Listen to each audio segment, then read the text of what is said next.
موقع ہے، خوشی کا موقع ہے، تو خوشی میں آپ اسے باہر نہیں ہوں گے، خوشی کی حدود میں رہتے ہوئے خوشی منا لیں گے، اس میں کیا برائی؟ اس نے منع کیا خوشی نہیں بنی؟ عید کے دن تہوار ہوتا ہے مسلمانوں کے، تو عید الاضحیٰ کے مناؤ خوشی، اب حدود سے تجاوز کرنے کو منع کیا؟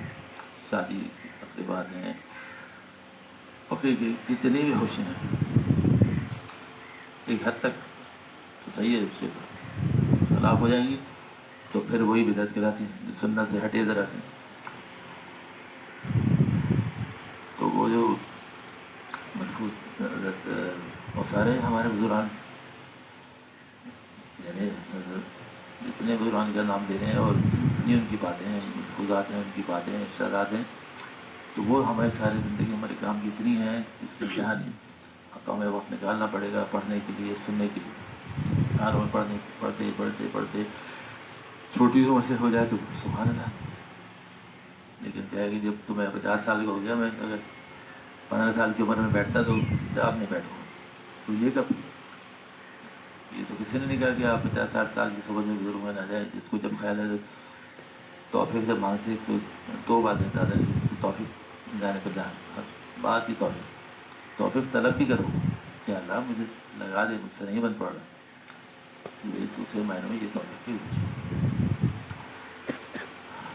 تو پرانے دارالعلوم کے استادوں میں سے قدیم جو دارالعلوم بنا مولانا اشرف علی صاحب مدینہ منورہ کر گئے تھے، تو ان کے ساتھ مولانا عبداللہ صاحب تو مدفوظات بھیجتے رہتے ہیں، تو حضرت نے سنت سے متعلق ہوتا ہے کہ اس کا راستہ اختیار کرتے بدعت سے بچے۔ اب اپنے جی سے حضرت نے فرمائی ہے کہ جملہ ہے کہ چڑھ دیتے ہیں اور خیر تب مدفوظ پڑھوں گا تو اس کے اوپر کے پھر یہی ہے کہ کیسے اس سے بچنا ہے بدعات سے، کیسے سنت کے راستہ اختیار کرنا ہے، کیونکہ ہماری سمجھ میں نہیں آ رہا اس کی تفریق کیسے کریں گے۔ اب یا تو پورا ذخیرہ ہو ہمارے پاس ایک عالموں کا نام ہے، بزرگوں سنتے سنتے ہمارے ذہنوں میں ہمارے یاداشت رہ جاتی، اسی لیے سنے جاتے ہیں کہ ہماری یاداشت میں رہ جائیں۔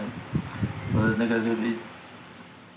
صاف صاف لفظوں میں ہے کہ سنت پہ عمل کریں گے، اگر نہیں کریں گے تو گمراہی ہے، انتہائی اس کے لیے الفاظ استعمال کیے کہ وہ بدعت ہیں اور ضلالت ہیں اور پتہ نہیں نہ جانے کیا ہے، ایک ہی واحد راستہ ہے بچنے کا سنت۔ اب کیا نے حضرت کہا کہ اس پہ لوگ بحث مباحثہ کرتے ہیں کہ جی وہ اس وقت سواری کے لیے وہ جو استعمال کی چیزیں تھیں، آج گاڑیاں ہیں اور جہاز ہیں، راکٹیں بنائے ہیں، اس وقت نہیں تھی، اس کی تفصیل تھی، وہ خود ہی سمجھا بھی دیتے تھے کہ بھائی وہ یہ استعمال کی چیزیں اور یہ روزمرہ معاملات کی چیزیں ہیں، یہ بات ہو رہی ہے عبادات کی، ذہنوں میں نہیں تھی۔ جب بدعت کہا جاتا ہے تو وہ دین سے متعلق حضرت نے فرمایا کہ دین میں اضافہ سنت کے خلاف ہو تو وہ بدعت ہے۔ جہاز نہیں تھے، اونٹوں پہ سفر تھا تو جہاز کوئی بدعت میں شمار نہیں ہے، پلیٹوں میں کھانا یا اور دیگر چیزیں استعمال کرنا اس میں شمار نہیں ہے، اور ذہن صاف کریں نا۔ ان حضرات کی بھی حضرت استاد تھے، دارالعلوم میں رہ کے مدینہ گئے، تو ایک ایک بات چھوٹی چھوٹی سمجھانے، تو ہم اسی بحث ہوئے تھے، جہاں 4 آدمی بیٹھے اس بات پہ بحث شروع کی،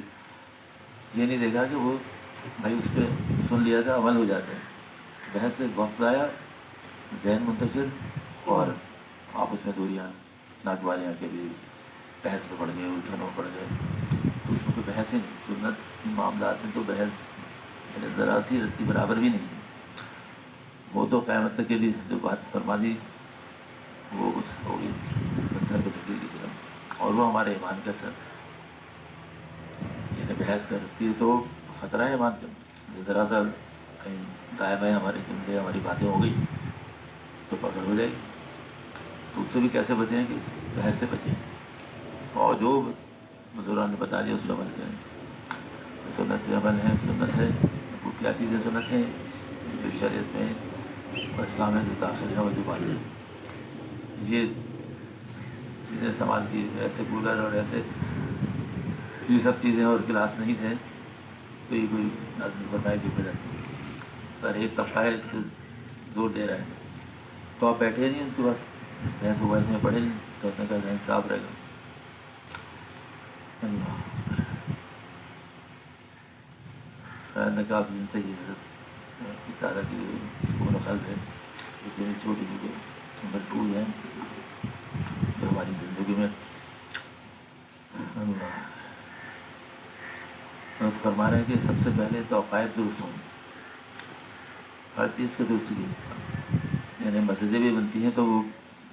کیا کہلاتا ہے، وہ قبلہ کے لیے وہ جو ہوتا ہے کیا کہتے ہیں کمپاس،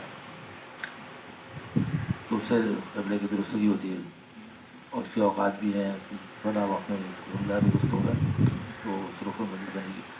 نماز پڑھ کے جاتے ہیں، صفحے بند نہیں کہیں عیدگاہ ہوتی ہے نماز میں، تو اس وقت اس کی ضرورت ہوتی ہے، دیکھا جاتا ہے،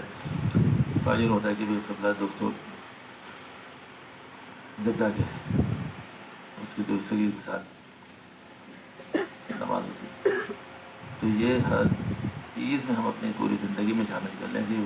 جیسے نماز میں قبلہ درست ہوتا ہے، ہر چیز میں قبلہ درست کر لیں اپنا. تو فرمانے کہ سب سے پہلے اپنے عقائد درست کر لیں، تو اس کا بھی پیمانہ ہے کہ عقائد کیسے درست ہوں گے. تو دل ٹٹولے پھر اپنے عقائد سے دیکھے کہ کوئی فرق تو نہیں آ رہا، کوئی بھول تو نہیں ہے، کچھ میں فرق تو نہیں آ رہا، کوئی جو ہم سمجھ رہے ہیں اور قرآن حدیث سے مخالفت تو نہیں ہے. تو اسی لیے سب سے پہلے اس کا ذکر کیا عقائد. تمہارے ایمان کی مضبوطی کے لیے، ایمان مکمل ہونے کے لیے عقائد تمہارے درست ہیں. سارا عالم کائنات اللہ پاک نے مسخر کر رکھا ہے، ان کی تسخیر اللہ پاک نے اپنے فرمانبردار بندوں کے لیے اس طرح کی ہے کہ ان کی تمام چیزوں سے راحت و چین ملے. اب سے یہ نہیں کہتے کہ تمہیں عبادات میں لگا دیں، تمہاری اپنی ذات کے لیے بھی راحت و سکون پیدا کرنے کے لیے یہ سب چیزیں. اللہ چھوڑ دے کہ بس تم عبادت کرو، سفر اٹھاؤ، اب تمہارے سر میں درد ہو یا جسم تھکے تمہارا، لیکن اس میں اتنی رہتی ہے کہ جس کے امتحان ہے کہ تمہاری ان تمام چیزوں سے تمہیں راحت و سکون ملے اور آخرت میں بھی اس کے درجات بڑھیں. تو کئی کام ایک ساتھ ہوئے نا، یعنی اللہ رب تو بندے سے اتنے قریب ہے، اتنی محبت ہے، اتنی چاہت ہے. اسی لیے کہا جائے کہ نہ جانے کتنے ہزار میں حصے میں تقسیم ہوئی محبت، پھر ماں باپ اور باقی تمہیں رشتے دار اولاد، کہ تمہیں راحت بھی ملے اور آخرت میں بھی درجات بڑھیں. اگر نافرمانی کے راستے سے ان کو تصویر کا فائدہ اٹھایا تو دنیا میں بھی بے چین، دنیا میں بھی راحت اور چین نہ ملے گا اور آخرت کا دائمی عذاب ہوگا.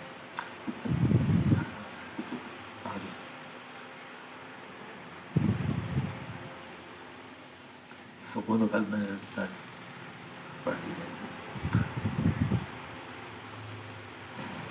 تو یہ فرمانا ہے کہ یہ کوئی چھپا ہوا راز نہیں ہے،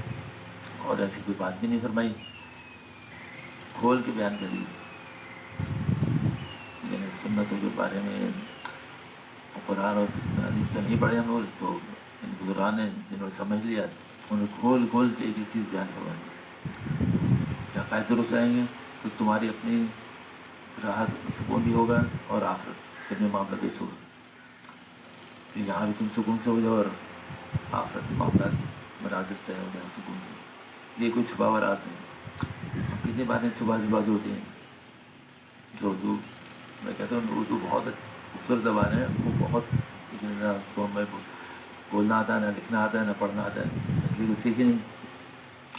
تو اسی لیے والد صاحب کہتے کہ 2 صفحے روزانہ لکھا کرو اردو کو. کیوں کہتے ہیں 2 صفحے پڑھا کرو، 2 صفحے لکھا کرو؟ ان کو پتہ ہے کورے